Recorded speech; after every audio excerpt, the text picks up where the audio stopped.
Ópera apresenta Expogestão.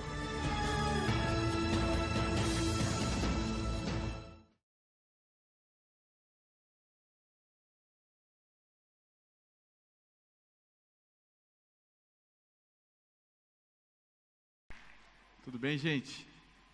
Boa tarde a todos. Muito legal estar aqui hoje com vocês. E o tema hoje, na verdade, é uma extensão do que o Andrew estava falando. Aliás, recomendo o livro do Andrew para todo mundo aí. Acho que é um belo aprendizado, quem quiser aprender mais sobre Corporate Venture. E eu quero falar um pouquinho sobre, não só o Corporate Venture, mas também sobre inovação e como que a gente está. Só para situar vocês, deixa eu perguntar, quem é que sabe o que é uma aceleradora? Levanta a mão aí.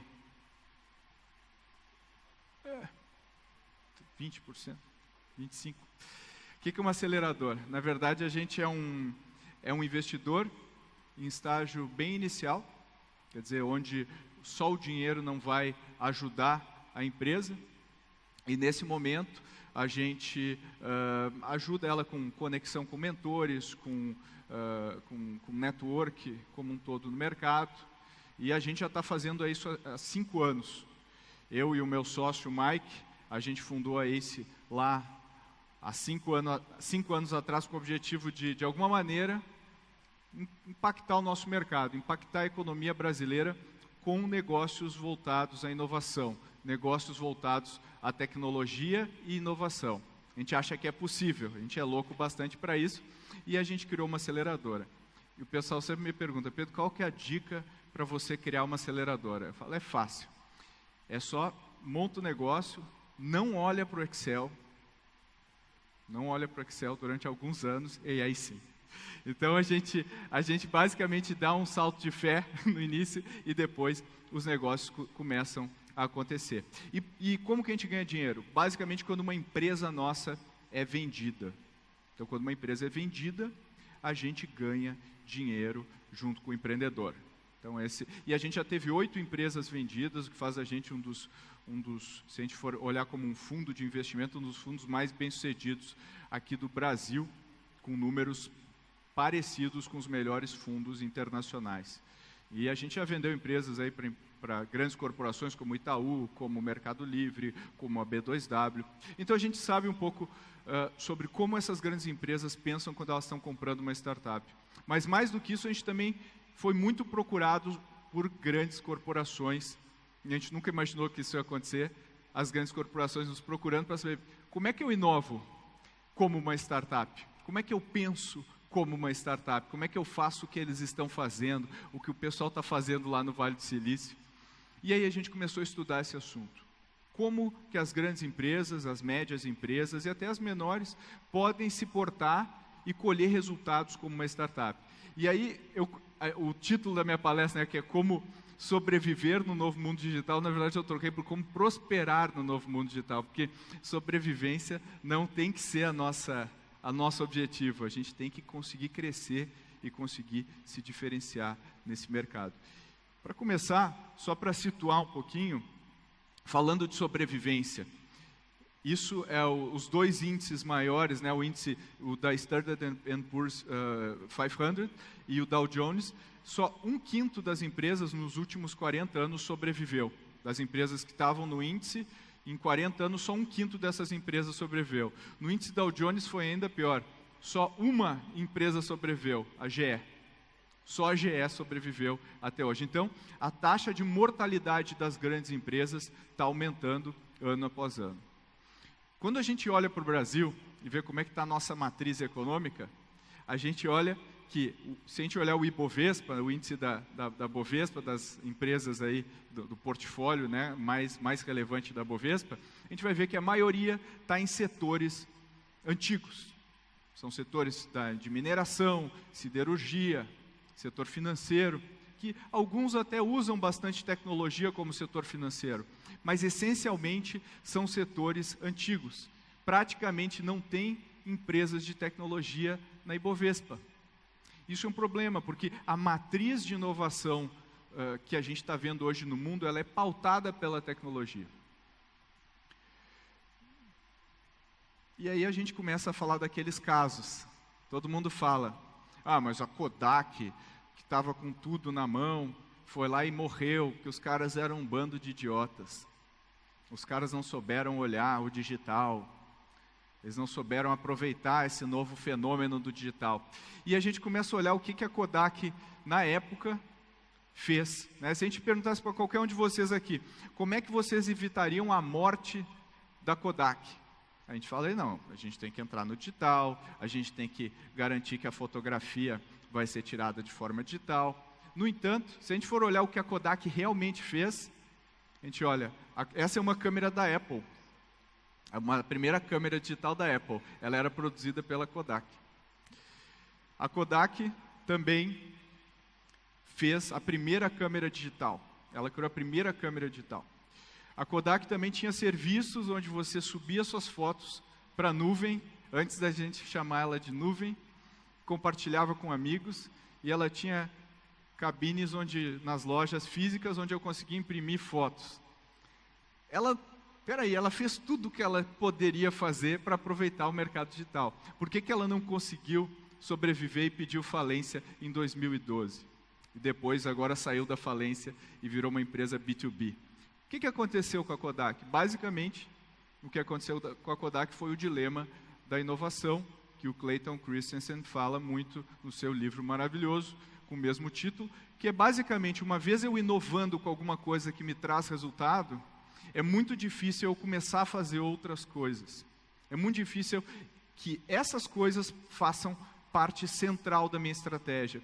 Então, se o filme físico ainda me dá dinheiro, toda a minha área de vendas, todos os meus processos, está tudo orientado para eu vender mais e mais e mais filmes. Só que esse era um mercado em declínio e a empresa não conseguiu fazer essa transição a tempo. E ao mesmo tempo que a gente está falando de tudo isso, todas as empresas de vocês aqui estão sendo impactadas por milhares de tendências tecnológicas, que são inevitáveis, que a gente não consegue impactar, que não consegue parar. Não tem como frear a internet das coisas, a inteligência artificial, a robótica, como o Andrew falou, né, do exemplo da China, a nanotecnologia, a genética. Hoje a gente tem tecnologia que edita os genes, como se fosse o Search and Replace lá do Google, do Word. Então a gente está vendo que essas tecnologias, elas estão avançando, e quando eu falo com grandes empresas, elas falam o seguinte: a IoT vai ser muito importante para o nosso mercado, então eu vou perseguir a IoT. E eu falo, mas e o resto? Você acha que o que vai te matar mesmo é porque você não tem mais IoT? Você acha que esse é o seu problema? Porque a inteligência artificial está evoluindo no mesmo ritmo, a nanotecnologia está evoluindo no mesmo ritmo, e outras tecnologias que a gente nem está falando aqui estão evoluindo no mesmo ritmo. Então, não dá para a gente olhar para uma tendência só. A gente tem que entender o impacto dessas tendências no cara mais importante da equação, que é o meu cliente. E, que é também o que o Andrew falou, né, que todas as empresas hoje são empresas de tecnologia.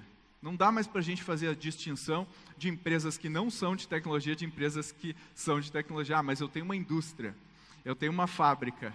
Você não tem robozinho lá produzindo coisas, você não tem computador, você não tem sistemas. A questão é, o quanto você pensa tecnologia como um fator que vai te diferenciar. E como você coloca isso para inovar no seu modelo de negócio, como você chega no seu cliente e tudo mais. Então, o que a gente precisa pensar é, se todas as empresas são empresas de tecnologia, como é que a gente joga esse jogo de um jeito diferente? Isso traz também uma complexidade em termos de concorrência. Quem é o meu concorrente? Essa é uma pergunta óbvia, e normalmente quando a gente pega o setor bancário, por exemplo, pega lá o Itaú. Como é que é? Quando eu ia lançar um cartão, como é que funcionava? Eu pegava e lançava um cartão Gold, Platinum, que dá milhas e não sei o quê, sabe? Super cartão, Black, Ultra, Plus. E aí tudo que eu precisava fazer era olhar o Santander. O Santander ia lançar um novo cartão Ultra, Mega, Plus, Hiper, com mais milhas que o meu. E aí lançava o do Bradesco, que era um pouco melhor que o meu. E esses caras iam competindo por ali. iam competir. Então, quando eu ia contratar alguém, eu ia lá e roubava um cara do Bradesco, aí eu ia lá e roubava um cara do Santander, e aí o jogo ficava por ali. E aí chega, correndo por fora, um cara chamado Nubank. Aí o cara chamado Nubank chegou lá, e de repente, todos os bancos se olharam e falaram, peraí, mas ele não dá milhas, mas ele não é Black, mas ele não é Platinum, mas o cliente adora. E aí todo mundo começa a adotar o tal do cartão do Nubank, que se diferencia por uma coisa, parece ridículo quando eu falo em voz alta isso, mas se diferencia por atender muito bem o seu cliente. Que é uma coisa bizarra, a gente fala assim, como é que alguém vai se diferenciar atendendo muito bem o seu cliente? Pois é, porque a gente atende muito mal os nossos clientes, e no geral, quando a gente atende em escala, e o Nubank descobriu que isso é um fator de diferenciação. Tanto é que se a gente falar, o banco tal vai quebrar. A maior parte das pessoas vai falar assim, que bom, maldito banco, tomara que ele quebre, rouba com essas taxas abusivas. E daí o Nubank se deparou com exatamente esse desafio. A legislação brasileira ia mudar de tal maneira que ele poderia fechar. E de repente veio gente no Facebook falando, não, o meu roxinho, não matem o meu roxinho. Vocês imaginam falando a alguém, não matem o meu Bradesquinho. Mas eles falaram isso do Nubank. Eles falaram isso do Nubank por quê? Porque o pessoal adorava o cartão, adorava o banco, adorava o serviço que ele prestava. E não é um problema do Bradesco, ou do Itaú, ou do Santander. O problema é como eles estão enquadrando esse problema. A concorrência não é mais esse cara definido, esse cara claro que eu tenho lá na frente. A concorrência são várias. Então, uma grande empresa dessa, eu gosto de fazer uma analogia, é como se fosse um gigante no meio de um enxame de abelhas. Ele não sabe onde que está o inimigo. Ele só sabe que ele está sendo picado de todos os lados. E é mais ou menos isso que a gente está vivendo. Para a gente ter um exemplo prático, quem que é concorrente do Google hoje? Se a gente olhar o negócio do Google, é um negócio extremamente complexo, eu só peguei algumas facetas do Google aqui. Se a gente olhar na parte de mobilidade, a Tencent, a Apple concorrem com o Google. Se a gente pegar na parte de busca, o Baidu e a Microsoft concorre com o Google no Bing, né, na parte de busca. Se eu pegar na parte B2B, na parte de aplicativos, aí eu tenho a Microsoft, eu tenho Dropbox, eu tenho Box, eu tenho IBM, e eu tenho tantos outros caras que a gente nem cabe aqui o número de logos. Se eu for comparar com mídia, aqui no Brasil, quem que é o cara que mais vende mídia no Brasil? É a Globo.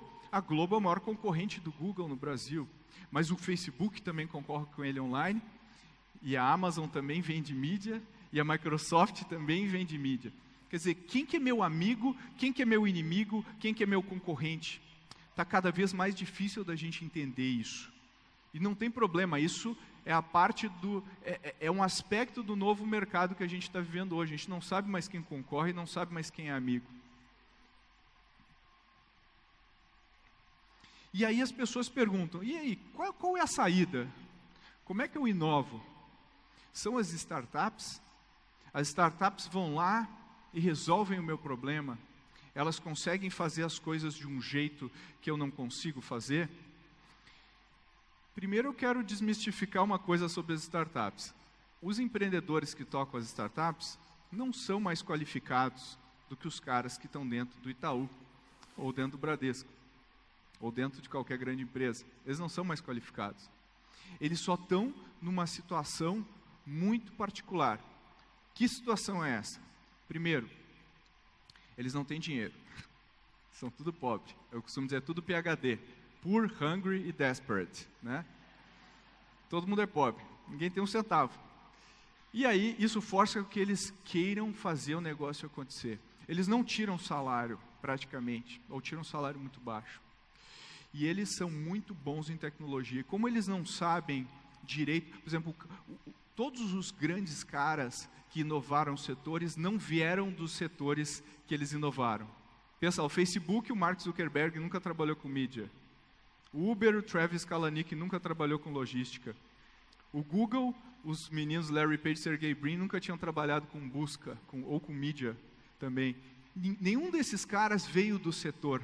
Nenhum desses caras tinha experiência. Então, eles enxergam o problema com uma mentalidade amadora, como se fosse pela primeira vez que eles se deparassem com esse problema. E eles buscam soluções, consequentemente, diferentes para esses problemas. E quando a gente busca soluções diferentes, a gente encontra resultados diferentes.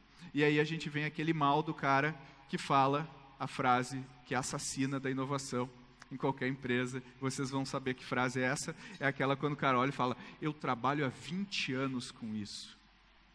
Já ouviram essa? Não, não é assim que faz, porque eu trabalho há 20 anos com isso. Esse é o cara que vai ser substituído por alguém que fala, você trabalha há 20 anos com isso, mas o cliente não quer isso que você está fazendo. Você notou? Você já prestou atenção nesse cara? Olha como é que ele faz, olha como é que ele trabalha. Dá para fazer melhor, dá para fazer mais barato, dá para fazer mais rápido. Então, uma startup, ela enxerga as coisas dessa forma. Só que se eu começar a agir como uma startup dentro de uma grande corporação, o que vai acontecer? Você vai ganhar reconhecimento do chefe? Vai ganhar bônus? Não vai ganhar nada. Você não ganha nada. Por quê? Porque se você tem uma startup, o seu upside, ou seja, o quanto dinheiro você consegue ganhar, é muito. Você fica milionário. O seu downside é um horror também. Você quebra na pessoa física, você fica devendo para todo mundo, demora anos para se recuperar. Então, os riscos e recompensas são muito mais altos. Se você, dentro de uma grande corporação, faz uma inovação que vai mudar a cara da empresa, o que vai acontecer com vocês? Talvez um tapinha nas costas, talvez um bônus no final do ano. E se nada der certo, talvez você seja demitido. Então, tem diferentes estímulos para o empreendedor versus a pessoa que está dentro da corporação.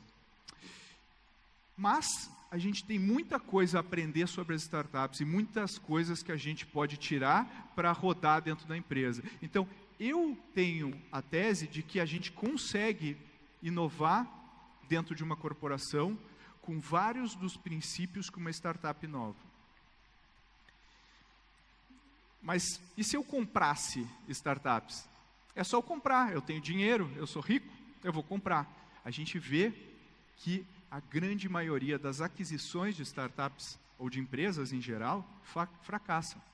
E fracassam por quê? Porque eu trago um organismo externo que funciona de um jeito e eu coloco dentro da minha empresa que, se fosse um organismo, teria anticorpos, e esses anticorpos matam esse corpo estranho, como se fosse uma doença. Então, os anticorpos contra a inovação que uma startup consegue trazer vão matar essa startup. É que nem um deputado novo, o cara se elege, agora eu vou mudar tudo em Brasília. Vai ser, agora eu vou detonar. Daí ele chega lá no primeiro dia, não vou lá, chega no horário, não tem ninguém lá na Câmara, e aí chega um deputado experiente e fala, não, meu amigo, vem aqui, deixa eu te mostrar como é que faz as coisas aqui dentro e tal. E quando você vê, um ano depois ele já está trabalhando como os demais deputados, daquele jeito. É a mesma coisa com uma startup, ela entra lá, e aí o cara vê, peraí, como é que eu ganho dinheiro aqui, como é que é meu bônus e tal.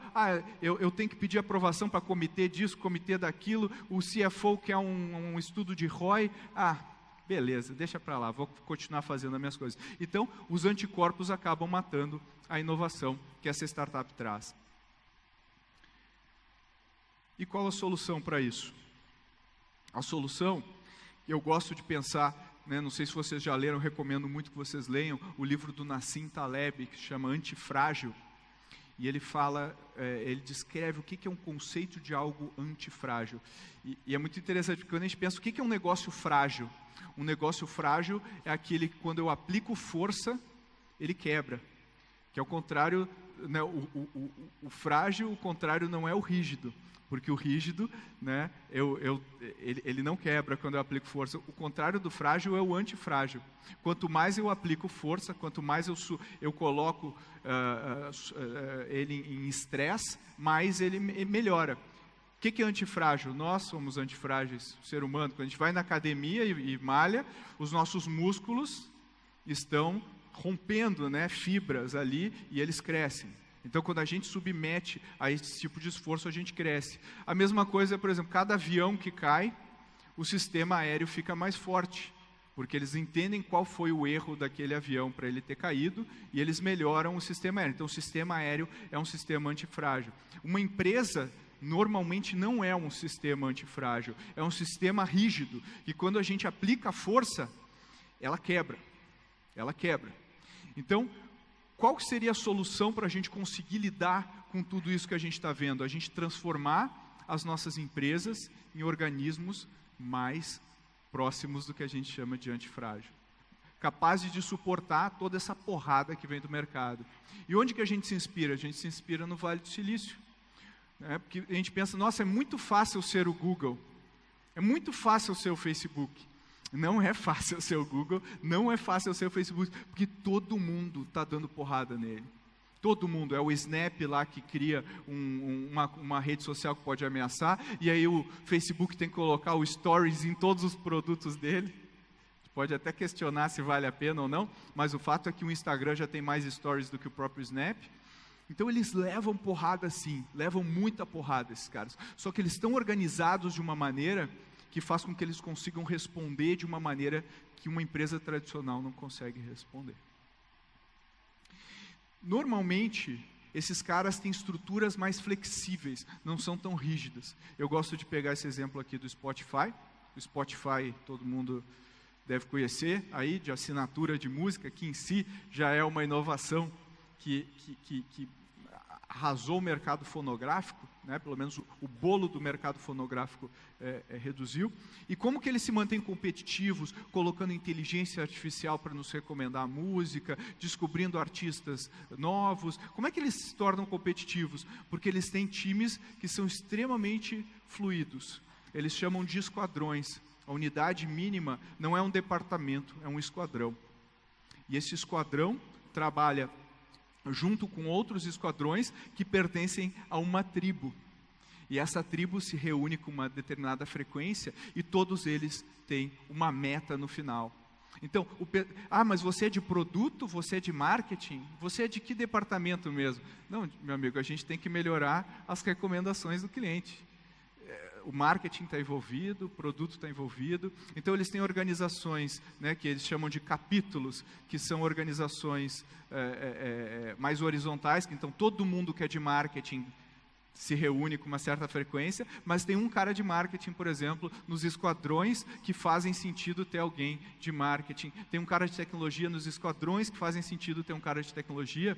E a forma como eles gerenciam esses projetos são através de metodologias ágeis, com sprints periódicos. Tá, mas espera aí, como é que eu vou conseguir colocar uma empresa tradicional nesse modelo? Não necessariamente você precisa colocar a sua empresa nesse modelo. Talvez você possa colocar as partes da sua empresa que são mais ligadas à incerteza, são mais ligadas à variabilidade. Por exemplo, o marketing, por exemplo, produto, por exemplo, pesquisa de produto. Lá dentro da ACE, a gente criou algumas metodologias para trabalhar com grandes empresas, onde a gente submete os times de produto, por exemplo, e marketing, a esse tipo de realidade. E eles começam a pensar de uma maneira completamente diferente. A gente já viu o cara que demoraria 6 meses para pensar num produto, pensar nisso em 1 semana. Por quê? Porque a gente coloca contato com o cliente como uma prioridade e a gente retira todas as camadas de burocracia. Você não consegue mais ter burocracia e nem política interna para convencer ele ou aquele. Então, esse tipo de organização, eu acredito que é próximo de como a gente deveria internamente se estruturar. E além disso, as empresas, normalmente, elas são fechadas, elas são impermeáveis, como eu costumo dizer. E a gente precisa criar empresas que têm mais permeabilidade, ou seja, trocar mais com o seu ambiente. E trocar mais com startups, com outras empresas, com outros tipos de organização. Então a empresa tem que estar mais aberta. Essa coisa de eu não vou te contar o segredo do meu molho secreto, não existe mais. Porque a gente está vivendo na era do fim da vantagem competitiva sustentável. Hoje o que segura uma empresa não é mais o seu produto ou a sua patente. Tanto que o Elon Musk lá na SpaceX ou na Tesla, ele fala assim, eu não preciso de patente. Amigão, você quer fazer um carro elétrico? Vai lá, faz. Tenta fazer um carro elétrico. Tenta fazer um foguete. Vai lá e faz um foguete. Por quê? Porque não é a patente que defende ele mais. O que defende é a estrutura que ele conseguiu colocar dentro da empresa, a equipe extremamente talentosa, o objetivo de pensar muito grande que ele colocou, e aí ele consegue ir atrás desse tipo de objetivo. Então, se a gente não tem mais vantagem competitiva sustentável em nossos negócios, com raras exceções, eu tenho que pensar em como que eu crio esse tipo de vantagem, mesmo que ele seja transitório. Então, eu tenho que constantemente estar desafiando o meu próprio modelo de negócio. Isso envolve um novo modo de pensar, onde a autonomia que eu vou dar para as pessoas que estão na ponta é cada vez maior, onde a hierarquia, ela fala cada vez menos, a política interna, eu puxar o saco do chefe para ser promovido, tem menos espaço do que eu performar, porque se eu estou num esquadrão, e o esquadrão tem uma entrega para fazer, e eu sou aquele cara, toda empresa tem ele, talvez alguns estejam aqui, não, acho que não, acho que aqui não. Mas todas as empresas têm esse cara que sabe surfar dentro da organização, e todo mundo uma vez ou outra se pergunta, o que essa pessoa faz mesmo aqui dentro? Não, ele tem uma função, por via das dúvidas não vamos cortar, ele sobrevive a todos os cortes dentro da empresa. Nesse tipo de organização não tem como fazer isso, é impossível.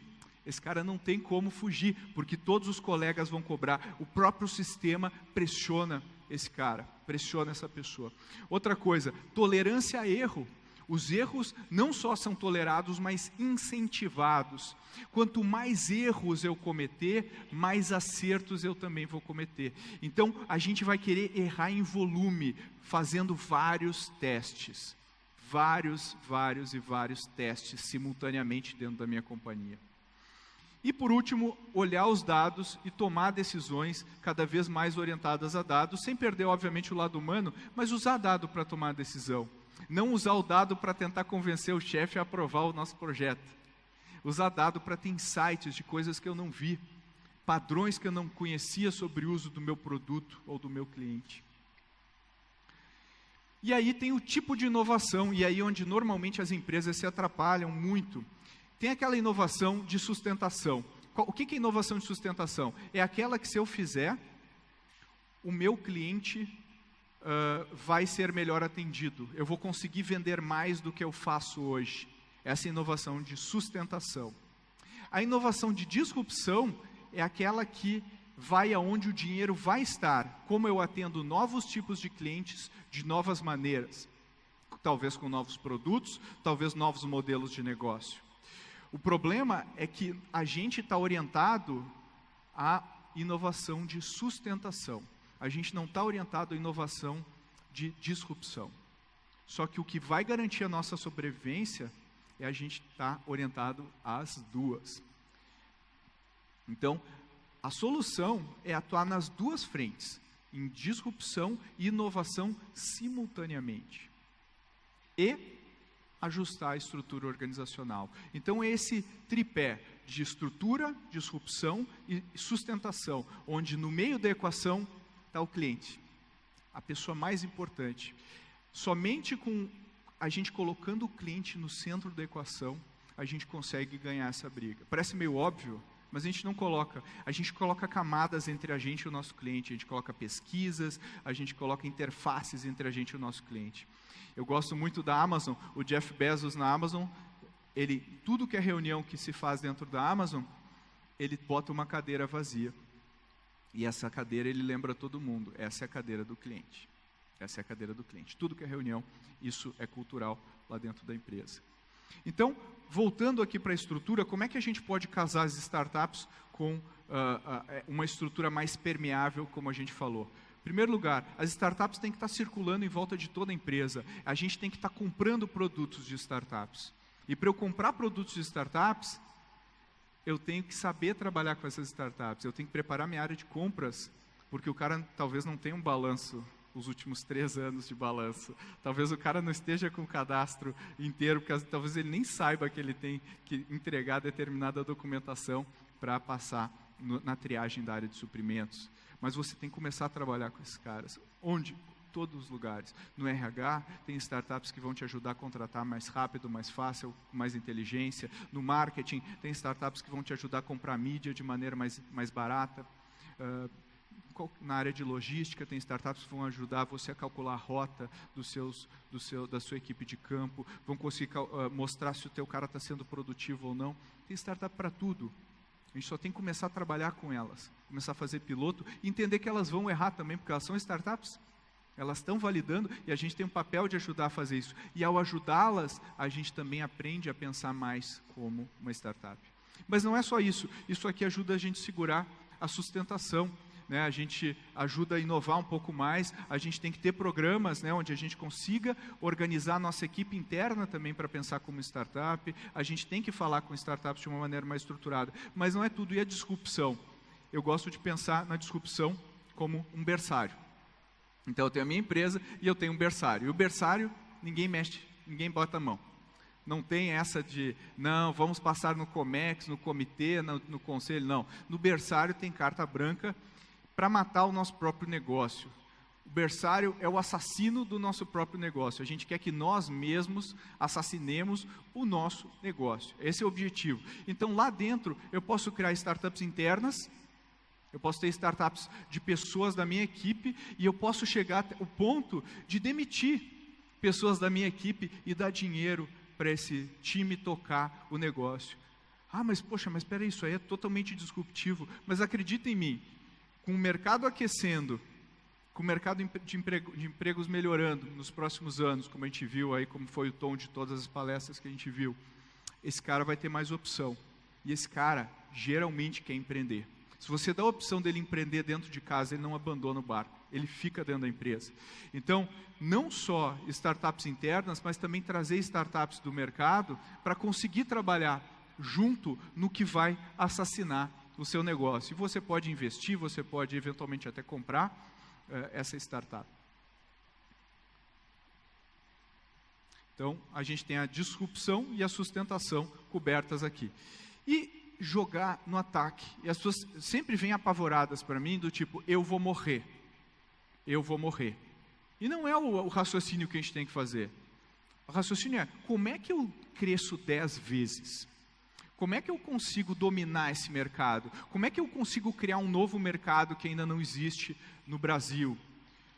Esse é o raciocínio. Se a gente joga na defesa, a gente nunca vai ganhar esse jogo. Porque esse não é um jogo de retranca. Esse é um jogo de ataque. O jogo da inovação é um jogo de ataque. E o Corporate Venture? Onde que entra? Na minha visão, no nosso entendimento, ele entra dentro do berçário. Ele entra dentro do berçário. Se a gente fizer um zoom lá dentro do berçário, a gente vai ver algo como esse funil. Então, primeira coisa, a minha empresa, um compromisso que eu tenho que fazer é me tornar um ambiente que é amigo das startups. Eu tenho que ser amistoso. Eu não vou fazer 3 propostas de fazer RFP para startup. Eu vou trazer o cara e fazer um bom piloto com ele. E se der problema, eu vou dar feedback para ele, porque eu vou aprender, porque eu quero trazer esses caras para perto. Eu quero mostrar que eu sou uma empresa que sabe trabalhar com startup, que gosta de trabalhar com startup. Mas eu vou investir nesse cara. Não preciso investir nesse cara. Lá na ACE, a gente tem programas onde a gente simplesmente apresenta startups que fazem sentido para grandes empresas. Ele simplesmente apresenta e garante que eles façam bons pilotos juntos. E startups de tudo que é porte, desde o cara um pouco menor, até startups mais estabelecidas, que já estão com investimento, que já estão crescendo. Por quê? Porque isso ajuda a empresa a se aproximar e a entender. Então, a gente, nessas apostas de estágio inicial, a gente pode fazer projetos de aceleração ou pilotos mesmo, como eu falei. E aí sim, eu vou pensando em fazer investimento nessas empresas, colocando mais dinheiro. Claro, como o Andrew falou, depende muito do meu objetivo, do meu formato. Isso aqui é um framework mais genérico. E aí, eu posso eventualmente comprar a empresa. E talvez eu deixe essa empresa totalmente independente da minha, com outro nome, com outra marca, e não vai ter meu nome, e ela vai lá no mercado porque ela está me assassinando aos poucos, e eu estou feliz com isso, porque é para isso que ela está aqui.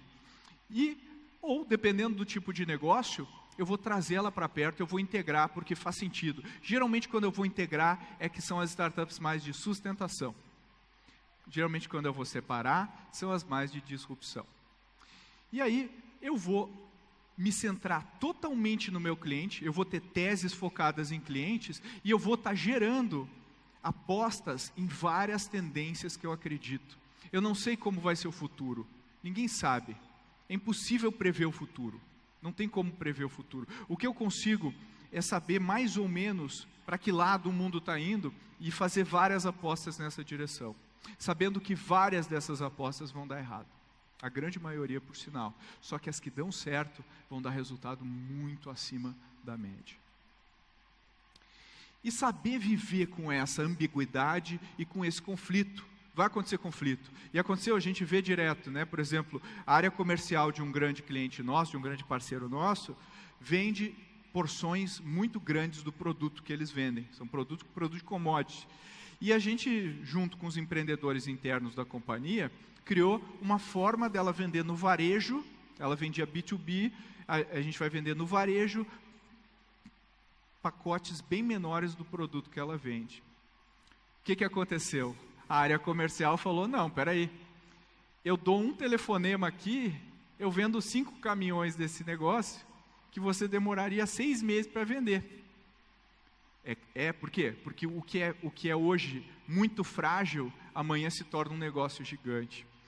E dentro da empresa existe essa ambiguidade, porque isso não move a meta do cara comercial, ele não vai melhorar a meta dele vendendo mais dessas pequenas unidades, ele move a meta vendendo caminhões. Então, esse conflito vai ser algo constante e faz parte, é o papel do CEO resolver esses conflitos e discutir com a equipe e estar muito aberto a lidar com eles. Não tem problema, eu vou estar atuando numa frente aqui e numa outra frente que vai para outro lado e a gente está testando essas duas abordagens. E se libertar do produto. A gente é muito focado, todo mundo de inovação que vem falar comigo é inovação em produto. Eu quero inovar no produto, eu quero inovar no produto. E a gente pensa, onde que as empresas morrem? Elas não morrem na inovação de produto, elas morrem na inovação do modelo de negócio, no job que a gente quer que aquele produto faça para o cliente. Para que o cliente contrata esse produto? Para resolver tal, que nem, por exemplo, pega o Netflix. Netflix, quem é o maior concorrente do Netflix?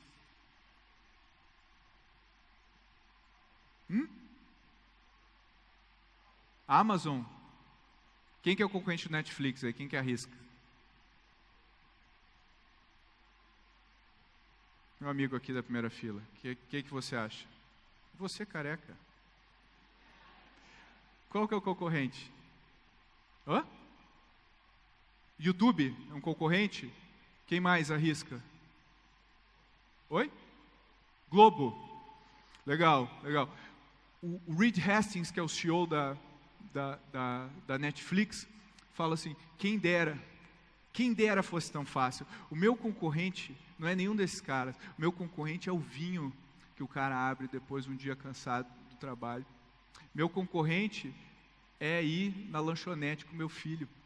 São todas as coisas que eu vou fazer de lazer, que vão me dar prazer quando eu estou em casa sozinho. Esse é o maior concorrente. Geralmente o maior concorrente da inovação é nada. É outra coisa que não é o produto que você imagina. Por quê? Porque o job que ele quer resolver é, eu quero ter um momento de entretenimento. E aí o produto consegue resolver dessa maneira. E é isso que a gente tem que pensar, a gente tem que começar a pensar como job e começar a entender que as oportunidades na cadeia falam mais alto. Geralmente o valor está na cadeia, no modelo de negócio e como que eu resolvo esse problema. E não tornar o meu produto cada vez melhor. Isso é obrigação de todo mundo, mas não é isso que necessariamente vai ganhar a briga.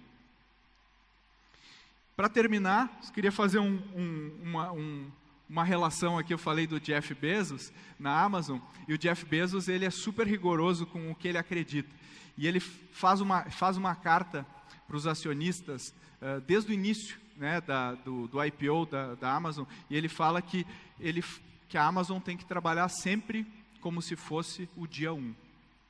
Sempre ela tem que trabalhar como se fosse o dia 1. Sempre ela tem que trabalhar como se ela fosse morrer, como se ela não conseguisse ganhar mercado, como se fosse a coisa mais difícil do mundo que ela está fazendo. Por quê?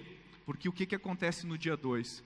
Segundo Jeff Bezos, no dia 2, paralisia, seguida de irrelevância, seguida de declínio doloroso, seguida de morte. Por isso, todo dia tem que ser o dia 1. Gente, é isso que eu tinha para falar para vocês. Deixa eu voltar aqui. Não só é possível fazer isso, não só é viável, mas é muito divertido trabalhar desse jeito. As pessoas tendem a ter um grau de satisfação no trabalho, motivação, muito maior quando elas começam a enxergar a coisa desse jeito. E as empresas colhem os resultados. Eu já vi, isso acontece na prática, sim, aqui no Brasil, sim, com grandes empresas brasileiras também. Quem tiver interessado em saber mais sobre o assunto, me mande e-mail, está meu e-mail aí, pedro@goace.vc. Vou ter o maior prazer em conversar com vocês a respeito. E muito obrigado pelo tempo de vocês. Valeu, agora a gente vai para o debate. Obrigado, gente.